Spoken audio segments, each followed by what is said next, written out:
Welcome সবাইকে। আজকে আমরা আরেকটা ক্লাসে চলে এসেছি। সেটা বলতো কি, ভার্বের যে বেসিক ক্লাস যেগুলো সেইগুলো কিন্তু আমাদের ডিসকাস চলছে। আস্তে আস্তে আমরা কিন্তু অনেকগুলো ক্লাস কিন্তু আমরা এখানে দেখো প্রথমে আমি আজকে রাখছি প্রিপোজিশনাল ভার্ব মানে গ্রুপ ভার্ব। আর একটা কথা বলি, যারা আগের ক্লাসটা দেখোনি ভিডিও আই বাটনের লিঙ্কটা দিলাম, দেখে এসো। পর্যায়ক্রমে ধারাবাহিকভাবে দেখবা আর ক্লাস প্লে লিস্ট আকারে দেখবা, এলোমেলো দেখবা না, তাহলে কিন্তু তোমার কোর্স শেষ হবে না। কিন্তু প্রিপোজিশনাল ভার্ব কাকে বলে দেখো, যে ভার্বের পরে একটা প্রিপোজিশন বসে এবং ভার্ব প্রিপোজিশন মিলে একটা নির্দিষ্ট অর্থ প্রকাশ করে, তাকে প্রিপোজিশনাল ভার্ব বা গ্রুপ ভার্ব বলা হয়।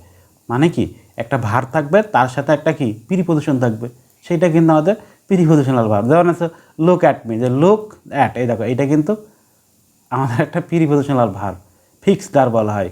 যেমন নোন টু, এইগুলো কিন্তু প্রিপোজিশনাল ভার্ব বলা হয়। যেমন বিলিভ ইন, এগুলো প্রিপোজিশন হয়ে ধরা হচ্ছে, ঠিক আছে।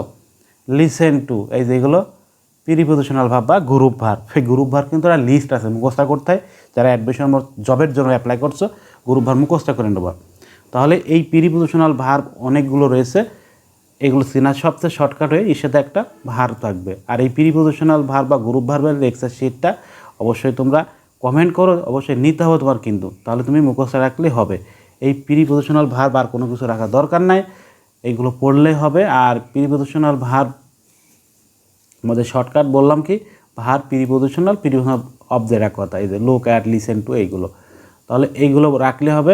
আজকে আমি এই পর্যন্তই রাখতেছি। প্রিপোজিশনাল ভার্ব বা গ্রুপ ভার্ব যেটা চেনো না